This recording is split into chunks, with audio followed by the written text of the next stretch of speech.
do Senhor. Salmo 139, versículos 7 a 10.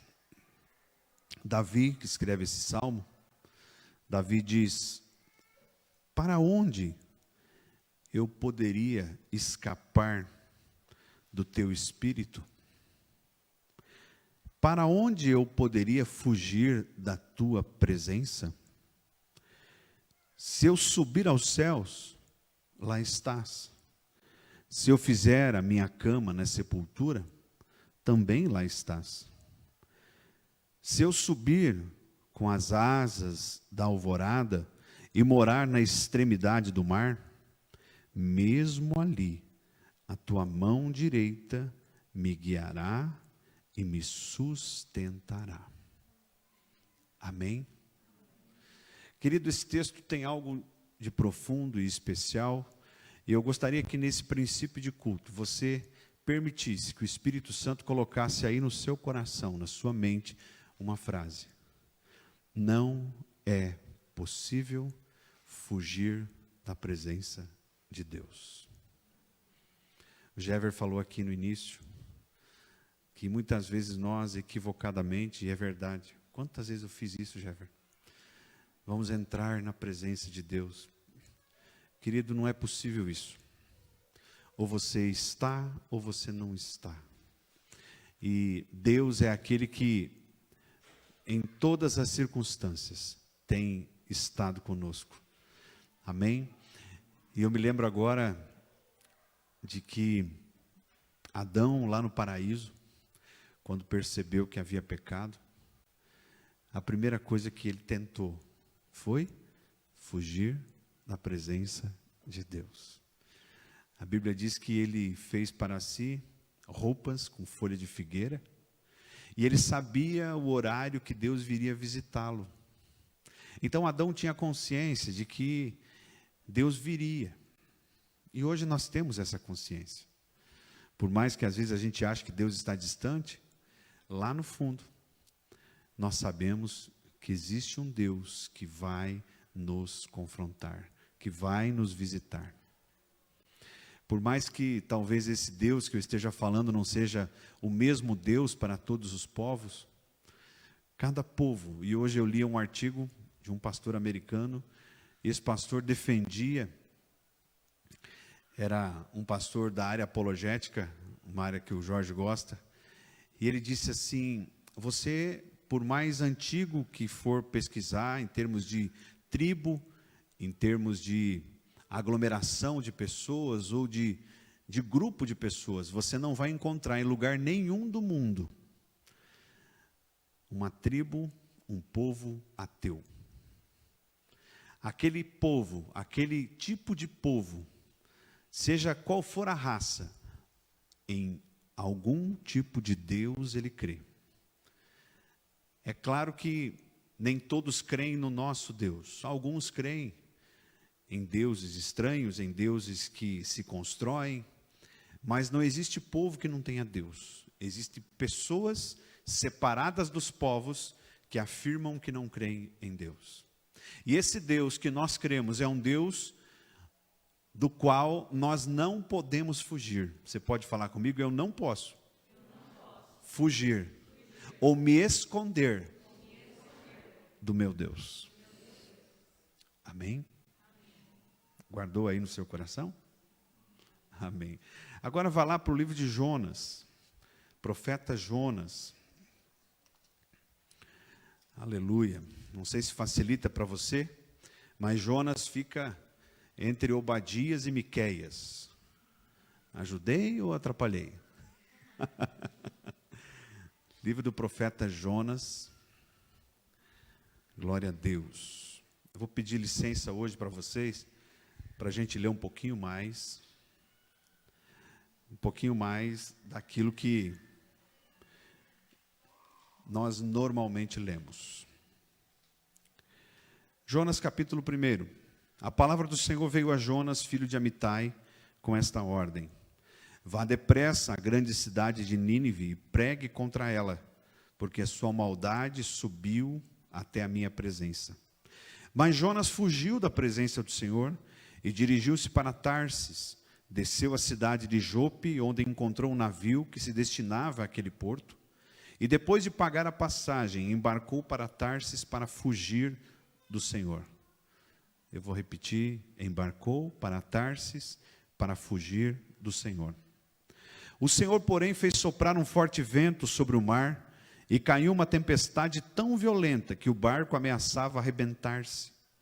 Todos os marinheiros ficaram com medo, e cada um clamava ao seu próprio Deus.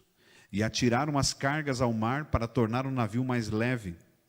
Enquanto isso, Jonas, que tinha descido ao porão e se deitara, dormia profundamente. O capitão então dirigiu-se a ele e disse: como você pode ficar aí dormindo? Levante-se e clame ao seu Deus, talvez ele tenha piedade de nós e não morramos. Então os marinheiros combinaram entre si: vamos lançar sortes para descobrir quem é o responsável por essa desgraça que se abateu sobre nós. Lançaram sortes e a sorte caiu sobre Jonas. Por isso lhe perguntaram: diga-nos, quem é o responsável por esta calamidade? Qual é a sua profissão? De onde você vem? Qual é a sua terra? E a que povo você pertence? Ele respondeu: eu sou hebreu, adorador do Senhor, do Deus que fez os céus e a terra e o mar. Então os homens ficaram apavorados e perguntaram: o que foi que você fez? Pois sabiam que Jonas estava fugindo do Senhor, porque ele já tinha dito. Visto que o mar estava cada vez mais agitado, eles perguntaram: o que devemos fazer com você para que o mar se acalme? Respondeu ele: peguem-me e joguem-me ao mar, e ele se acalmará, pois eu sei que é por minha causa que esta violenta tempestade caiu sobre vocês. Ao invés disso, os homens se esforçaram ao máximo para remar de volta à terra, mas não conseguiram, porque o mar tinha ficado ainda mais violento. Eles clamaram ao Senhor: Senhor, nós suplicamos que não nos deixe morrer por tirarmos a vida deste homem. Não caia sobre nós a culpa de matar um inocente, porque tu, ó Senhor, fizeste o que desejavas. Em seguida pegaram Jonas e o lançaram ao mar enfurecido, e este se aquietou. Ao verem isso, os homens adoraram ao Senhor com temor, oferecendo-lhe sacrifício e fazendo votos. O Senhor fez com que um grande peixe engolisse Jonas, e ele ficou dentro do peixe 3 dias e 3 noites. Versículo 1 do capítulo 2. Dentro do peixe, Jonas orou ao Senhor, o seu Deus. Capítulo 3. A palavra do Senhor, versículo 10 do capítulo 2, Jonas 2:10. E o Senhor deu ordens ao peixe, e ele vomitou Jonas em terra firme. Agora sim, capítulo 3. A palavra do Senhor veio a Jonas pela segunda vez com esta ordem: vá à grande cidade de Nínive, pregue contra ela a mensagem que eu lhe darei. Jonas obedeceu à palavra do Senhor e foi para Nínive. Era uma cidade muito grande, sendo necessário 3 dias para percorrê-la. Jonas entrou na cidade e a percorreu durante 1 dia, proclamando: daqui a 40 dias Nínive será destruída. Os ninivitas creram em Deus e proclamaram um jejum, e todos eles, do maior ao menor, vestiram-se com panos de saco. Capítulo 3, versículo 10. Tendo em vista o que eles fizeram e como abandonaram os maus caminhos, Deus se arrependeu e não destruiu como tinha ameaçado. Capítulo 4. Jonas, porém, ficou profundamente descontente com isso e se enfureceu. Ele orou ao Senhor e disse: Senhor, não foi isso que eu disse quando ainda estava em casa? Foi por isso que eu me apressei em fugir para Tarsis. Eu sabia que tu és Deus misericordioso e compassivo, muito paciente, cheio de amor, e que prometes castigar, mas depois te arrependes. Agora, Senhor, tira a minha vida, eu imploro, porque para mim é melhor morrer do que viver. O Senhor respondeu: você tem alguma razão para esta fúria? vá lá para o versículo 10 do capítulo 4. Mas o Senhor lhe disse: você tem pena desta planta, agora não a tenha podando, embora não a tenha podado, nem a feito crescer. Ela nasceu numa noite e numa noite morreu. Contudo, Nínive tem mais de 120.000 pessoas que não sabem nem distinguir a mão direita da esquerda, além de muitos rebanhos. Não deveria eu ter pena desta grande cidade? Feche teus olhos um pouquinho. Pai, em nome de Jesus, obrigado. Obrigado por nos dar esta palavra. Obrigado por nos trazer até aqui e cuidar de cada um. Mais uma vez te pedimos, fala conosco, Senhor. Fala conosco diante daquilo que precisamos e que ninguém saia deste lugar sem que seja tocado e transformado pela tua palavra. Nós oramos agradecidos em nome de Jesus. Amém? Queridos, eu sei que esta palavra talvez seja muito conhecida por muitos aqui, mas talvez alguém que está se aproximando da presença de Deus nunca ouviu falar desse texto. Jonas é um profeta, a Bíblia chama Jonas de profeta menor, ou seja, não é um dos grandes profetas, mas é um profeta que nos ensina e nos traz uma mensagem hoje que eu tenho certeza que vai falar ao meu e ao seu coração. Jonas, queridos, ele recebe uma mensagem, ele recebe uma ordem. Você fala comigo, recebe uma ordem. Hoje em dia a gente está em casa, eu mesmo do meu trabalho, muitas vezes recebo ordem do meu chefe por e-mail. Na grande maioria das vezes por e-mail, ou então até mesmo pelo WhatsApp, ou mesmo numa ligação telefônica. Jonas não recebeu um e-mail, Jonas não recebeu um WhatsApp, um Telegram, uma ligação. Jonas recebeu uma ordem do próprio Deus. O próprio Deus o procura e diz: Jonas, eu quero que você vá a Nínive, eu quero que você pregue o arrependimento. Eu quero que você diga a eles que eles precisam mudar o pensamento, mudar de posição. Diga a eles que eles precisam se arrepender. Caso contrário, em 40 dias eu vou destruir a cidade. Querido, essa palavra, ela chega aos ouvidos de um profeta que não gostava muito dos moradores de Nínive. Os ninivitas, que naquela época era a capital da Síria, os ninivitas eram um povo sanguinário. Inclusive, alguns livros históricos afirmam que os ninivitas eram canibais. Você sabe o que é um canibal, né? Canibal é uma pessoa que come carne de gente. Então, havia no coração de Jonas uma barreira em relação aos ninivitas. Na semana passada, aqui no culto, nós falamos um pouco sobre justamente essas barreiras que são criadas no nosso coração em relação àqueles que estão lá fora. Lembram disso? Quem estava no culto domingo vai lembrar. E Jonas é um exemplo exatamente de pessoas assim. Pessoas que, de certo modo, criaram uma barreira. E acham que aquele grupo que tem aquele comportamento, aquele grupo de pessoas, aquele homem, aquela mulher, aquele jovem, aquele que fez determinada circunstância, ou tem um hábito de vida, ele não merece a salvação. Eu me lembro que Jesus, quando estava ensinando ali os discípulos, os apóstolos, certa vez, quando Jesus foi confrontado, se eu não me engano foi Pedro e João que disseram assim: mestre, quer que nós mandemos fogo do céu para derreter e para acabar com tudo? Queridos, esta reação muitas vezes é uma reação natural nossa diante de alguém que nós não gostamos.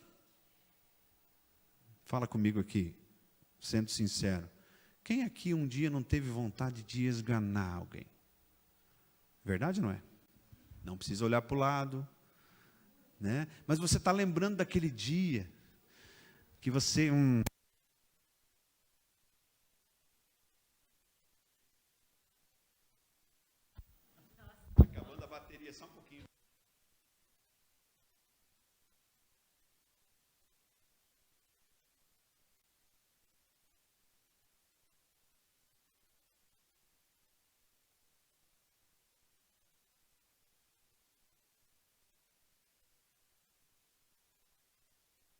aí. Queridos, então, esse sentimento é um sentimento que tomou conta do coração de Jonas. E Jonas, quando recebe a ordem, ele não compreendeu algo básico que nós precisamos compreender. Deus ama e quer salvar a todos. Deus ama e quer salvar a todos. Mas esse amor, queridos, esse amor de Deus, ele se manifesta na nossa vida de maneiras diferentes. Deus, ele se manifesta na vida de algumas pessoas dando muitas coisas. Deus, ele começa a falar com pessoas dizendo: olha, eu estou te abençoando, eu estou dando isso. E essas pessoas, elas começam a receber de Deus, e elas começam a perceber que Deus a está abençoando, que Deus está falando com elas. Mas nem todas as pessoas percebem que Deus está falando com elas quando recebem algo. Algumas pessoas precisam perder algo para perceberem que Deus está falando com elas. Algumas pessoas, queridos, elas se continuassem recebendo, elas não perceberiam que ali está o Senhor. Para nem todos nós, uma viagem tranquila será sinônimo de gratidão. Para alguns de nós, infelizmente, eu falo infelizmente porque eu sei que por muitas vezes a minha vida, ela foi marcada por tempestades. Para nem todos nós, quando há uma viagem tranquila, quando há tempos de paz, há uma possibilidade de reconhecimento da presença de Deus. Para muitos de nós, o que é necessário? Fala comigo, tempestade. Mas isso não significa que o amor de Deus se afastou.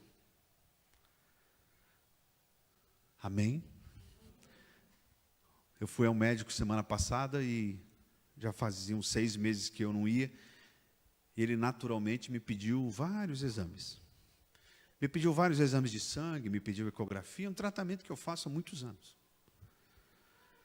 Mas se você for ao médico pela primeira vez, e ele pedir exames para você, ele vai verificar nos exames, ou ele vai verificar na consulta que ele fez, e ele vai direcionar o tratamento, ou vai dar o remédio, de acordo com o problema que você tem, e, principalmente, de acordo com a tua fisiologia.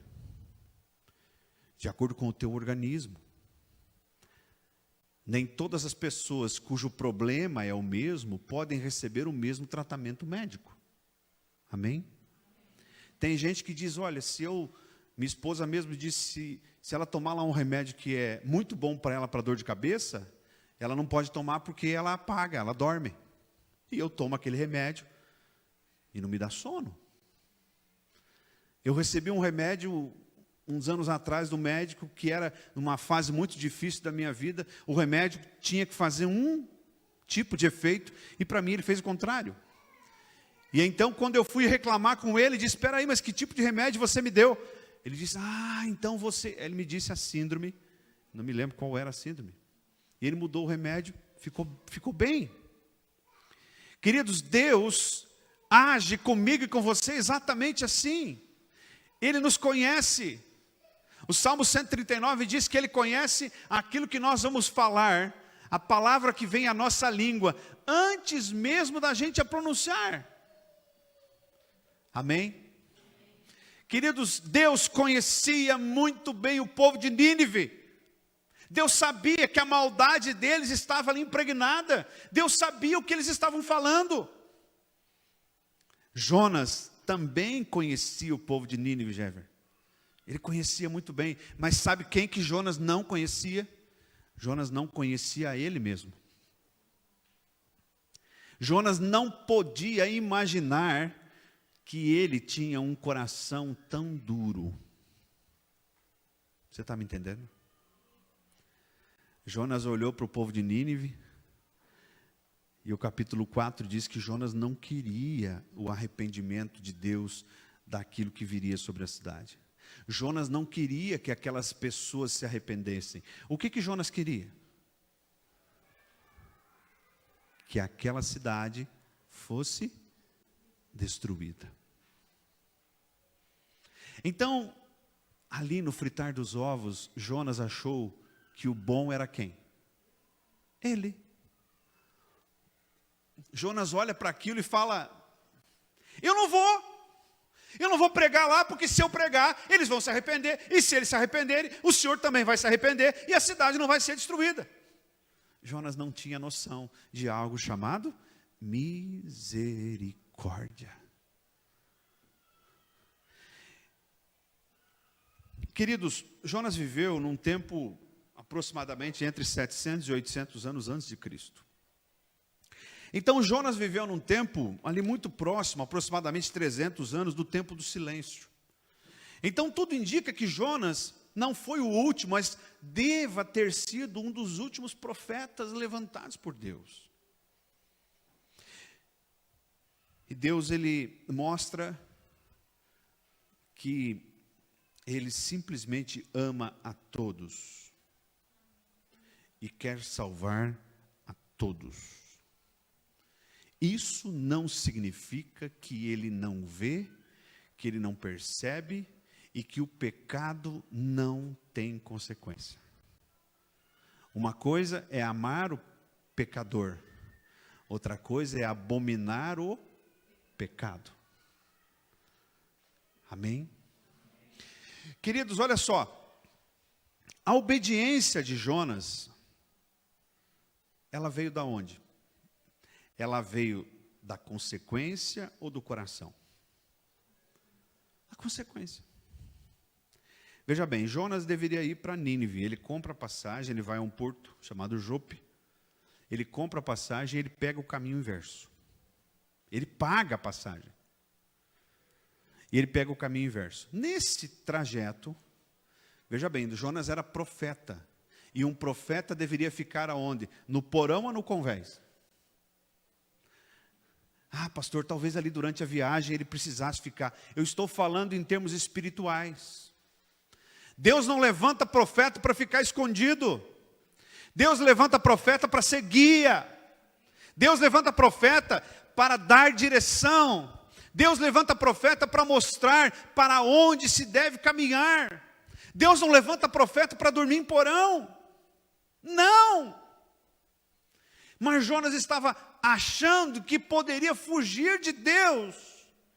E ele vai ao porão e ali começa a tempestade. Fala comigo, tempestade.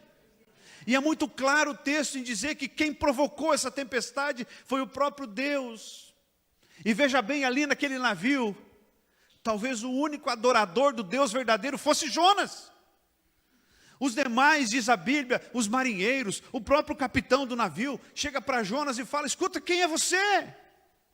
Clame ao teu Deus. E os marinheiros, cada um clamava ao seu próprio Deus. Então talvez ali, queridos, nós tivéssemos, como se fosse hoje, islamistas, budistas. Nós tivéssemos ali candomblecistas, espíritas, sei lá. Tivéssemos ali pessoas que praticam a magia negra. Tivéssemos satanistas naquele navio. Eles, cada um, clamou ao seu Deus. E aquele que deveria estar clamando estava onde? Dormindo no porão. Querido, quando eles jogam a sorte, e a maneira de jogar a sorte naquele tempo era encher um recipiente com pedrinhas ou com algum tipo de material, mas normalmente se usava pedrinhas, e naquelas pedrinhas cada pessoa fazia um sinal. E eles chacoalhavam então aquele recipiente. Obviamente que naquele tempo não tinha papel e caneta, como hoje. Ele chacoalhava aquele recipiente e tirava uma pedrinha. E qual pedrinha que foi tirada? A pedrinha de Jonas. Pastor, mas aqueles que lançaram a sorte não eram ímpios? Claro. Eu quero dizer para você que Deus usa quem Ele quer. E Jonas então diz: olha, o problema sou eu. Me jogue no mar. E eles então fizeram, jogaram Jonas no mar. Quando ele está no peixe, ele percebe que ele estava no ventre do peixe, ele percebe que ali ele talvez estivesse nos últimos momentos da sua vida, ele faz uma oração. Ele clama a Deus no ventre do peixe, o peixe o vomita na praia, e não pense que Deus o vomitou em Nínive, não. Nínive era muito longe da praia, aproximadamente 1000 quilômetros dali. E ele vai a Nínive, e Nínive era uma cidade para ser percorrida em 3 dias. E o texto diz que ele percorreu em 1 dia. Queridos, sabe o que isso precisa nos ensinar? Jonas foi, mas o seu coração não foi. Jonas chegou em Nínive, fala comigo, fez de qualquer jeito. Prova disso que o capítulo 4 mostra que Jonas, ele não fez de coração, ele não obedeceu de coração. Ele chega em Nínive, caminha 1 dia na cidade e o povo se converte. O povo se converte, querido. Eu quero dar uma pausa aqui, deixa no cabide que nós estamos falando. Você lembra aquilo que Salomão escreve em Eclesiastes, capítulo 9? O que vier a tua mão para fazer, faça de acordo com todas as tuas forças. Pastor, mas eu não sei o que veio a minha mão para fazer. Você é pai? Seja o melhor pai. Você é mãe? Seja a melhor mãe. Você é esposa? Seja a melhor esposa. Você é esposo? Seja o melhor esposo. Você é aluno? Seja o melhor aluno. O que vem à tua mão para fazer, o que Deus coloca diante de você, faça bem feito. Querido, chamado de Deus, incumbência de Deus, propósito de Deus, não é só as coisas que o pastor pede para você fazer. Nem todo mundo aqui, um dia vai subir aqui para falar alguma coisa, por mais que possa, por mais que tenha talento para isso, talvez esse tempo ainda não vai chegar para você, e você acha que Deus não está pedindo para você fazer. Sim, você está sendo incumbido por Deus todos os dias. Jesus olha para os discípulos e fala: vós sois a luz do mundo. Vocês são o sal da terra.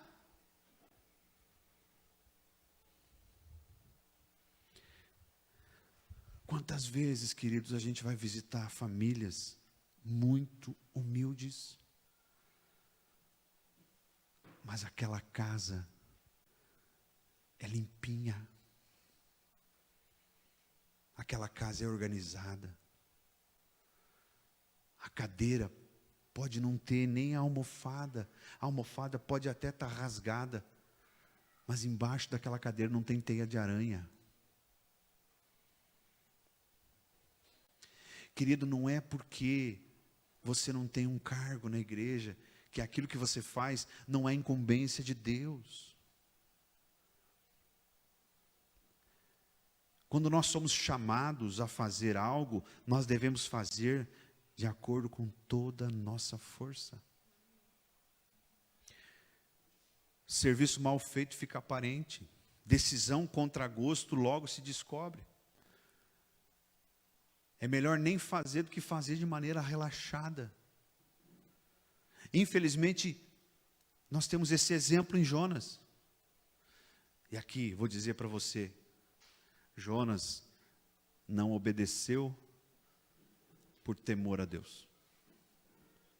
Jonas obedeceu por medo de outra tempestade.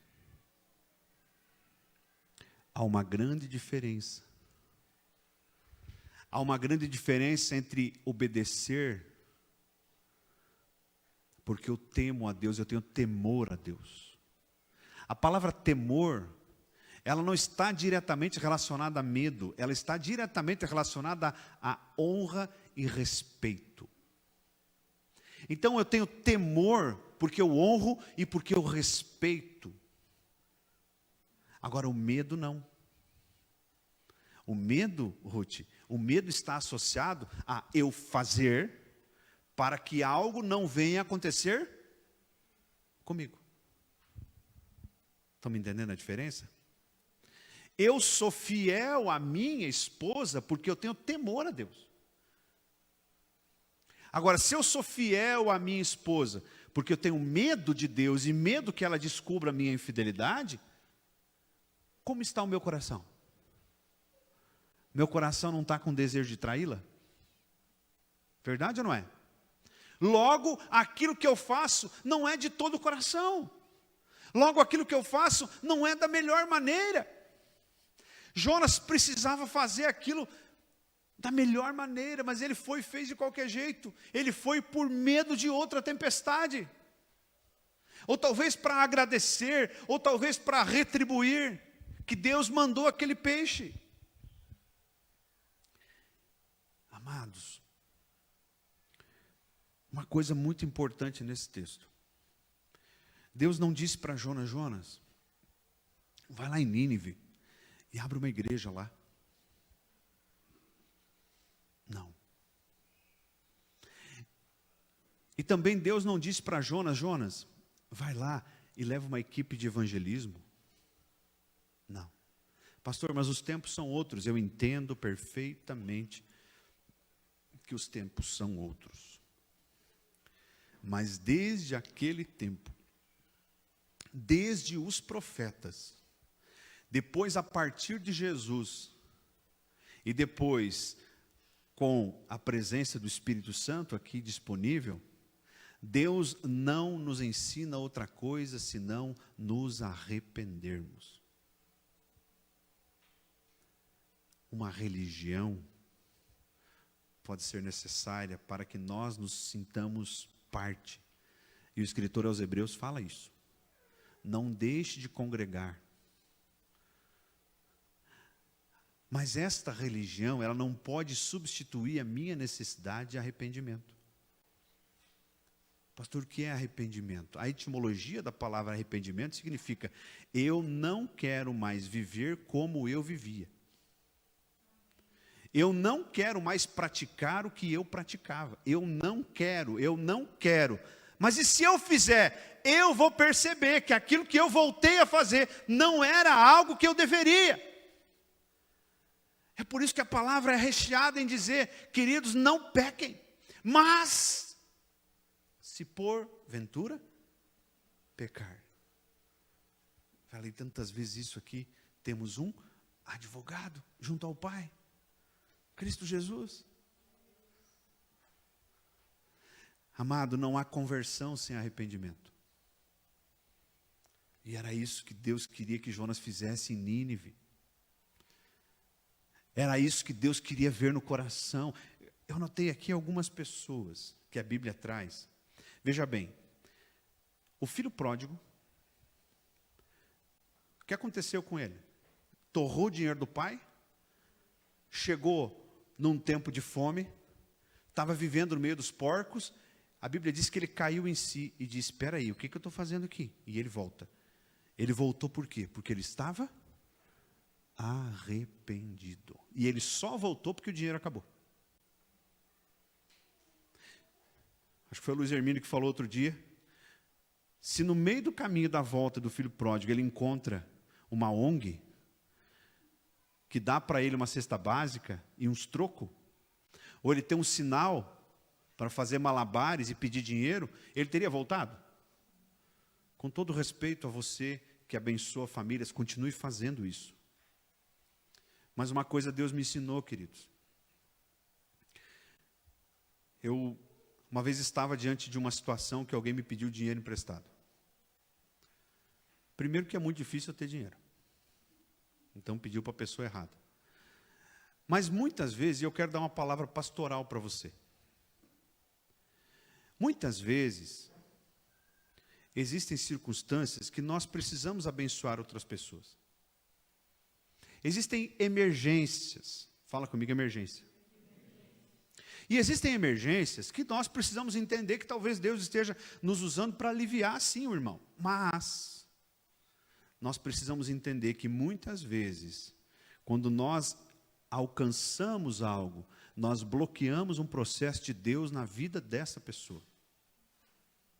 Lembre-se do filho pródigo, ele só voltou para casa porque o dinheiro acabou.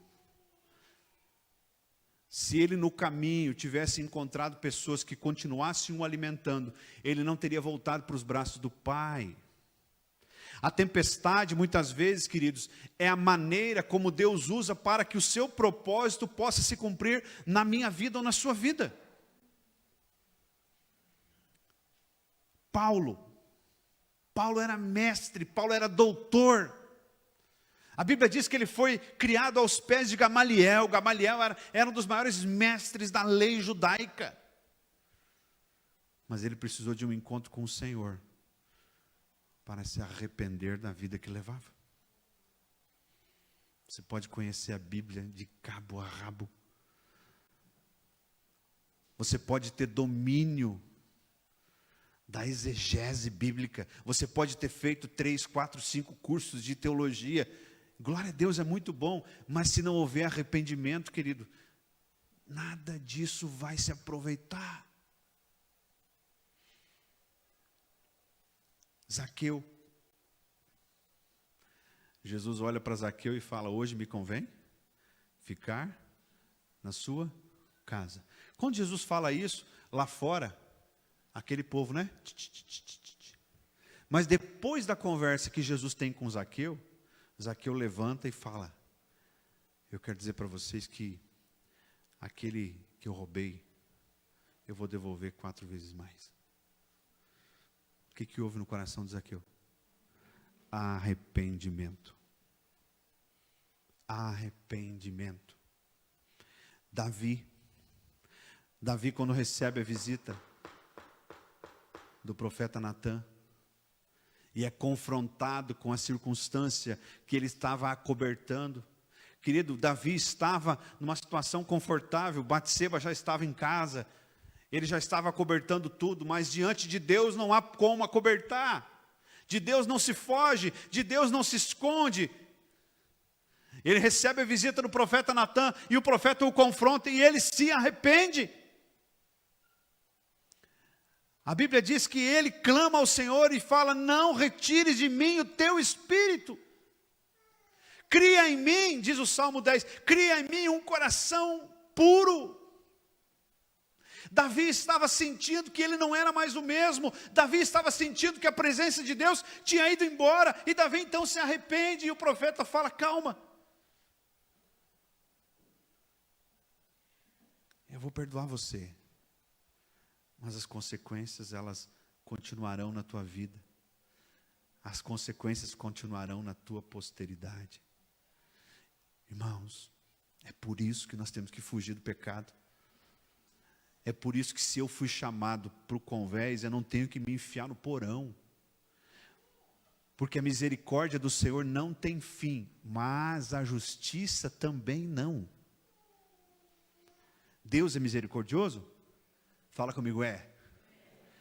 Fala comigo, mas Deus é justo. Então a misericórdia não tem fim. Mas nesse trajeto entre a misericórdia e o arrependimento que eu mostrei, tem algo chamado justiça.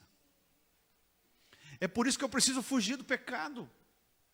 É por isso que quando eu percebo o tropeção, eu volto e falo: peraí, eu caí aqui. Como Jesus fala ao apóstolo João, e o apóstolo escreve às igrejas, e ele escreve à igreja de Éfeso, e diz assim: lembra-te de onde caiu. Amém? Escrevi aqui ainda sobre Nicodemos. Mas, querido, a palavra mostrou que Jonas era pior do que os ninivitas. É duro ouvir isso, né? É duro. E eu vou dizer para vocês, é duro para mim falar isso. Mas Deus, Ele é tão transparente que Ele não escondeu, por exemplo, na genealogia de Jesus, que ali tinha uma prostituta. Deus não precisa esconder nada. Deus coloca Raabe na genealogia para dizer: olha, era ela prostituta. Pastor, mas uma prostituta apareceu na genealogia, e daí? Aquele que está em Cristo é nova criatura. As coisas antigas já passaram, e eis que tudo se fez novo. Essa precisa ser a nossa esperança. Essa precisa ser a nossa esperança. Deus não está levantando pessoas que estão fugindo do arrependimento. Deus está levantando pessoas para dizer: arrependam-se. Assim como falou João Batista no deserto, hoje, se você for observar, a grande maioria das mensagens estão dizendo: arrependam-se, pois está próximo o reino de Deus. Mas e eu, pastor, eu estou perdido, eu estou no porão, eu estou escondendo muita coisa. Saia, venha para a luz, desperta, ó tu que dormes. Venha para um lugar alto, para um lugar claro, para um lugar onde as pessoas vão poder te ajudar, para um lugar onde o Espírito Santo vai te dar direção. Querido, essa palavra não é uma palavra de exortação, essa palavra é uma palavra de esperança. Levanta a sua mão, fala: obrigado, Senhor. Deus nos coloca em situações para que elas nos mostrem quem somos. Elas. Jesus fez isso com os discípulos. O Jever falou, vou repetir o que o Jever falou de novo. O Jever falou que os discípulos estavam no meio de uma tempestade, atravessando o mar. E eles ali remando. De repente vem Jesus caminhando sobre as águas. Mas sabe o que é mais interessante? Quem que mandou aqueles homens lá para o meio do mar? O próprio Jesus. O próprio Jesus. Jesus, ele, muitas vezes, queridos, ele mexe em áreas da nossa vida. Não porque ele não sabe o que acontece, é porque nós não sabemos o que está acontecendo. Muitas vezes a nossa saúde melhora, eu estou bem, e o que acontece comigo? Ah não, minha saúde piora, o que acontece comigo? As minhas finanças melhoram ou as minhas finanças pioram? As provas sempre virão em vida. Guarde isso.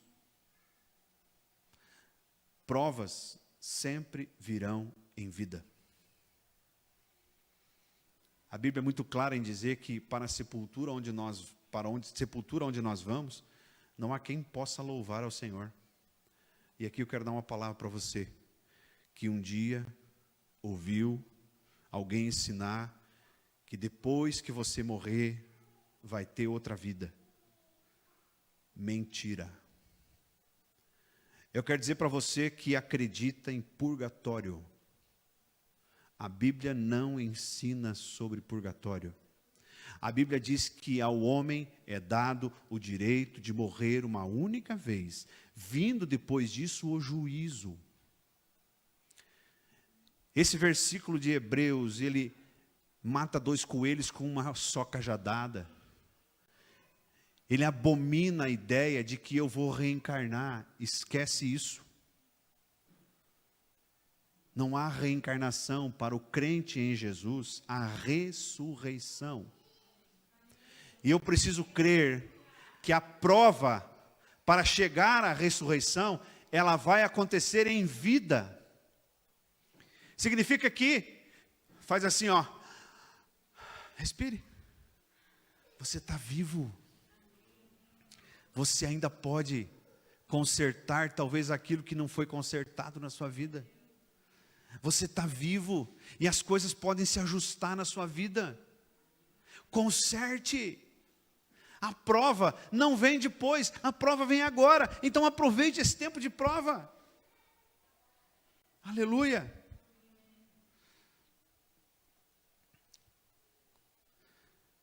Muitos são os resultados das nossas escolhas. Muitas tempestades são resultados das nossas escolhas.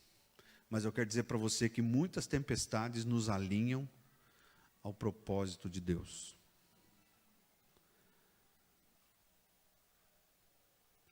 É claro que nós devemos procurar não entrar na tempestade.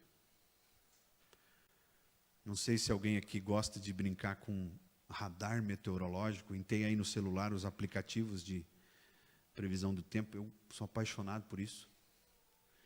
E eu descobri, vou contar aqui rapidinho, eu descobri, um amigo meu lá da UniOeste me passou um link de um radar meteorológico da Argentina. E eu viro e mexe, fico olhando ali, e ele fica mostrando como é que está a temperatura, qual é a previsão. Se você for para o YouTube, você vai ver lá um avião. No painel do avião, o principal instrumento é o radar meteorológico. Porque se o piloto não consegue interpretar se há ou não uma tempestade à frente, ele entra na tempestade e ele pode derrubar o avião.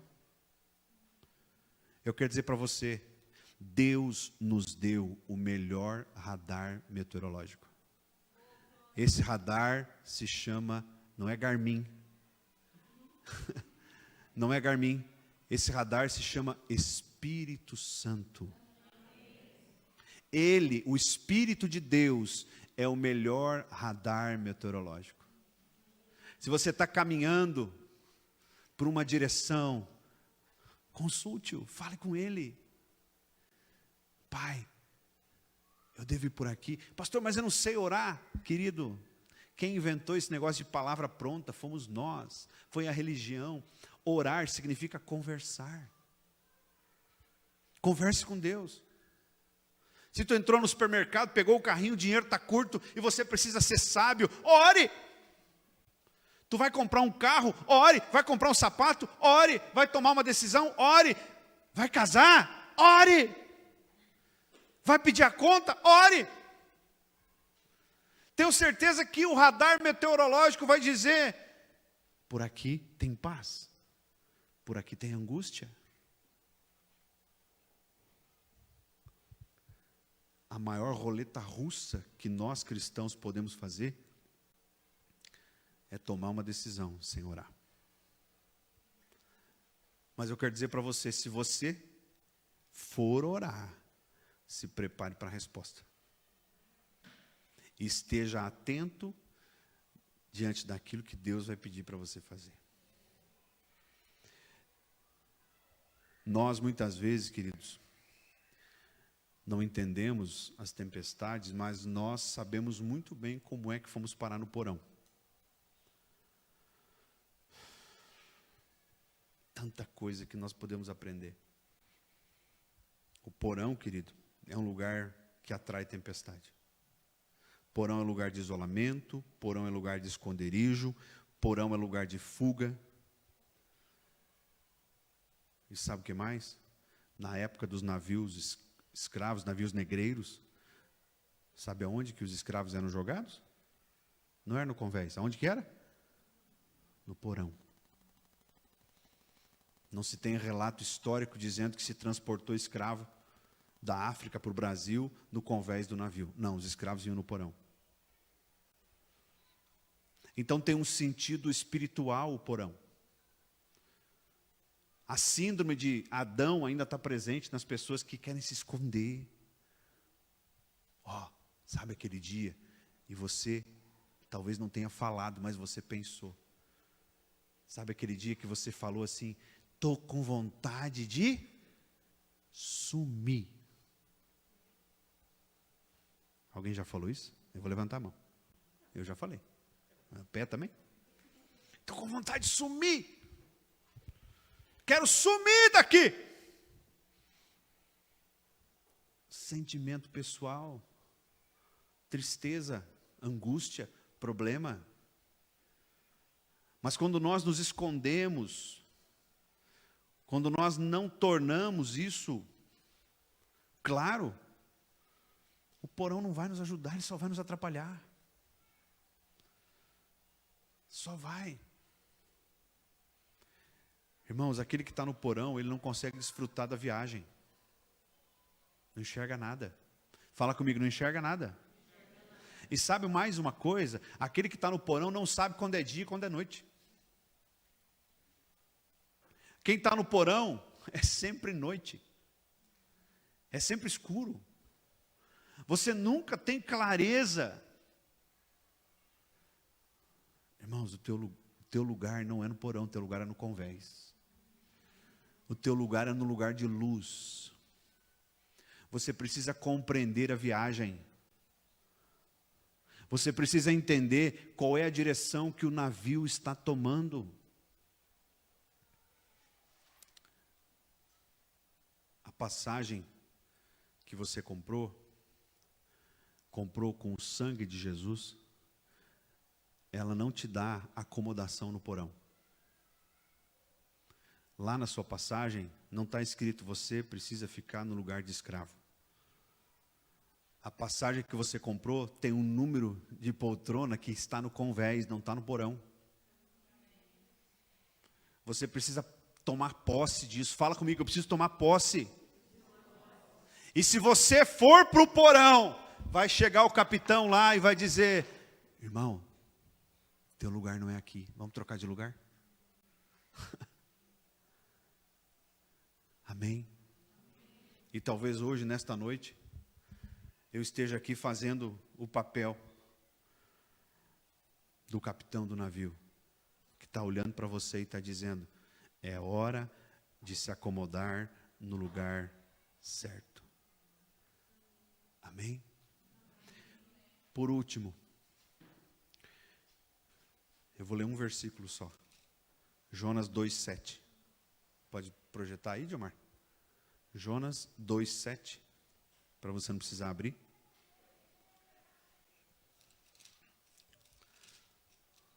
Prometo que já estou terminando. Opa, ninguém falou aleluia?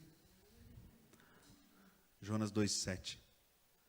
Quando a minha vida já se apagava, eu me lembrei de ti, Senhor, e a minha oração subiu a ti, ao teu santo templo. Queridos, quando Jonas orou? Quando a vida já estava se apagando. Ele mesmo diz, quando as coisas já estavam no limite.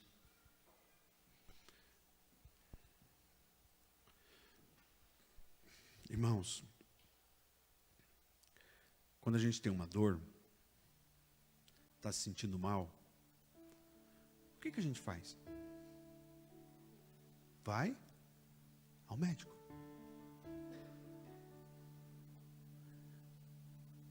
Tem algumas pessoas que acham que estão com dor e já estão no médico.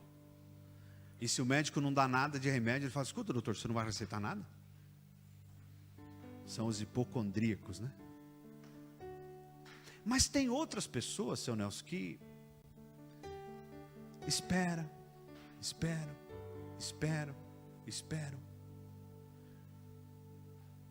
Ah, já vai passar. Aí vem alguém e fala assim, você já foi no médico? Não, vou tomar um chazinho aí, já vai passar. Você conhece alguém que fala, já vai passar? Já vai passar. Não, já vai passar.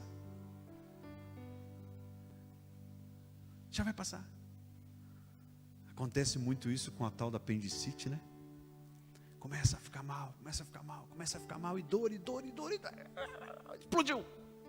Aí vai para o médico. Querido, o melhor tratamento sempre é o preventivo. E nunca o curativo. Existem circunstâncias que o tratamento curativo é necessário. Porém, o preventivo sempre é menos invasivo. O que isso tem a ver com Jonas? Jonas não precisava ter sentido a meleca do ventre. Jonas não precisava ter esperado o ventre de um peixe. Jonas podia simplesmente ter dito, pai, eu estou aqui para dizer para o Senhor que eu não gosto nada daquele povo. Eu quero dizer para o Senhor que aqueles ninivitas não valem nada. E talvez não valessem mesmo.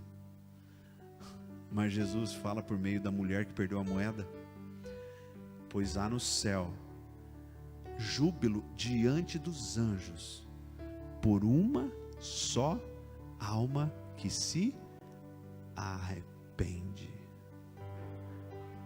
Amados, só isso já nos faz ganhar a noite. Quantos homens e mulheres? Qual era a população de Nínive? 120 mil pessoas.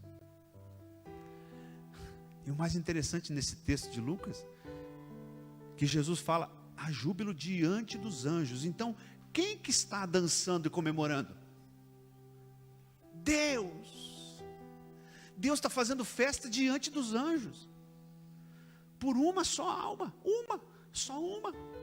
Fala comigo, só uma. Você pode tocar na pessoa que está do teu lado, fala, só você já é causa de festa. Agora fala, imagine nós todos.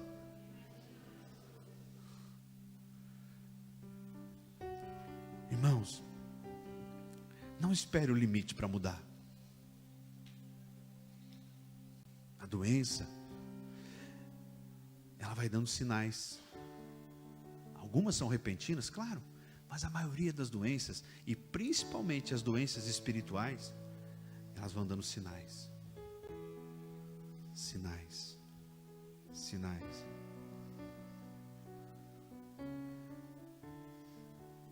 Pastor, eu não quero tratar porque o remédio é amargo. Eu não quero tratar porque tratar essa doença é só com injeção. Eu tenho medo de injeção. Não, se você tiver que tratar e tiver que tomar chá de boldo, toma chá de boldo. Tiver que tomar o café do pastor sem açúcar. Me contaram hoje que o café que eu fiz nem saía da térmica de tão forte. E sem açúcar. Pedir perdão é fácil? Não é.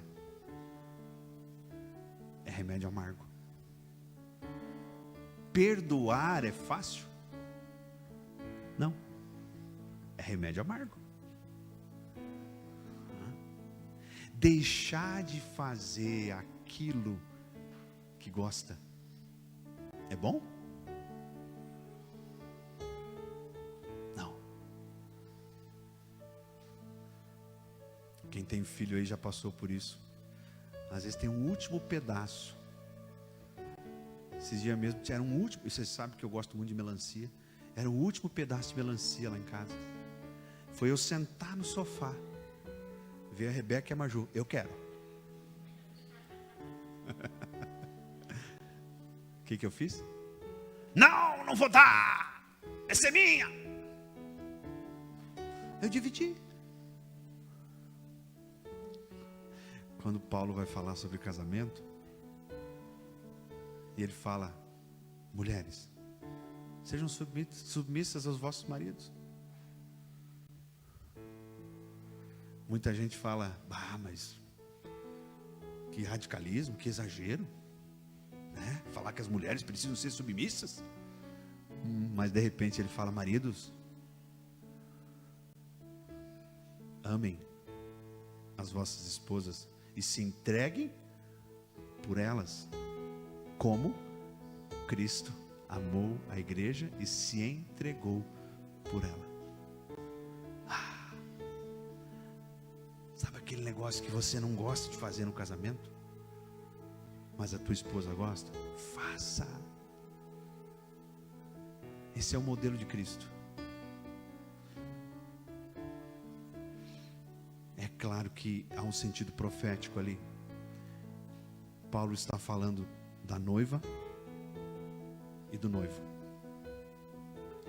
A noiva precisa ser submissa ao noivo, porque o noivo já se entregou pela noiva. O modelo de Cristo não é fazer o que quer, é fazer o que precisa.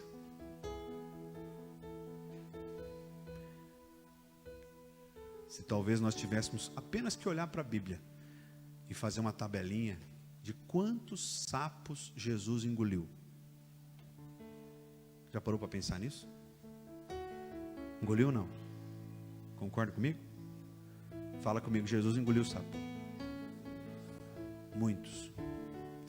E aí muitas vezes eu ouço lá fora uma frase: eu não levo desaforo para casa. Jesus levou muitos. Eu quero dizer para você que estava escondido e hoje está vindo para o convés.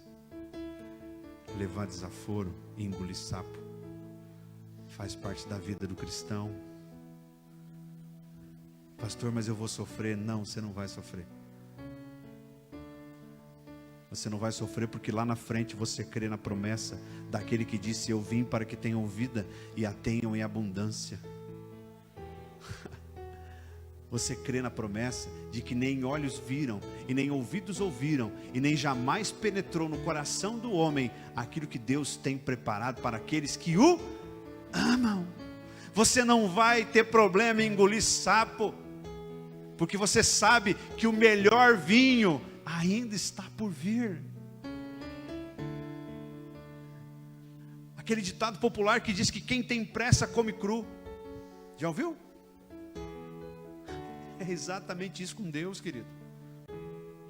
Quando nós queremos colocar o tempo nosso no tempo de Deus, a gente acaba não desfrutando do prato na temperatura certa, no momento certo, no cozimento correto. Deixe Deus fazer, apenas não se esconda, apenas não julgue aquilo que só Deus pode julgar. Não diga não para o chamado, quando o chamado fala: olha, você vai ter que ir em tal lugar, você vai ter que falar com tal pessoa, você vai ter que fazer isso. Acolha aquilo no seu coração e não espere o limite para orar se você está escondido. Não espere o limite para buscar a Deus se você está no porão. E não vá fazer as coisas de qualquer jeito. Não vá. Você pode ficar em pé um pouquinho?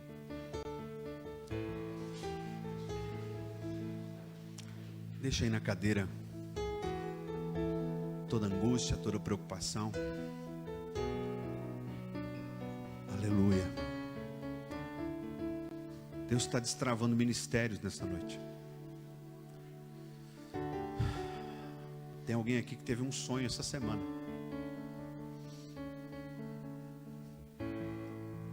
Um sonho com fogo, com mudança.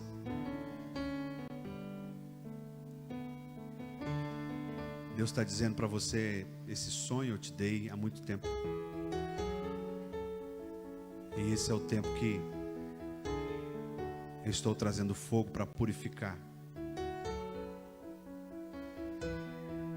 e trazer à vida aquilo que eu preciso trazer.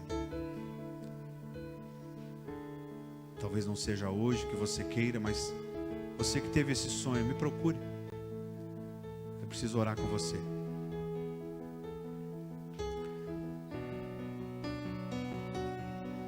Deus muitas vezes se manifesta não da maneira como nós queremos. Ele se manifesta da maneira como nós precisamos. Feche teus olhos um pouquinho. Se a tempestade já veio, se nós estamos no meio da tempestade, infelizmente o que nos resta é o ventre do peixe. Se já estamos no meio da tempestade, o que nos resta é nos preparar para o mar.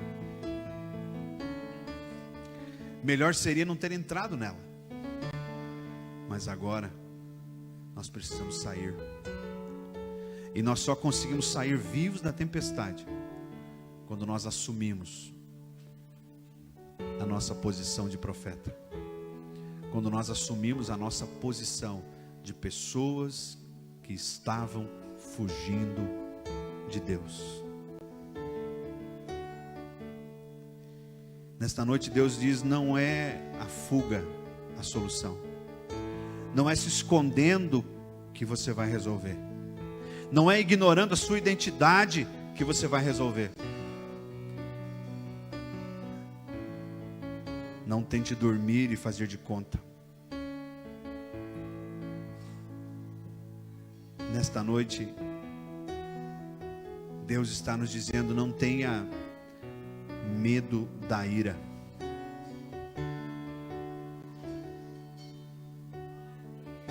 Agradeça pela misericórdia. Porque quem ignora a misericórdia atrai a ira. Quero orar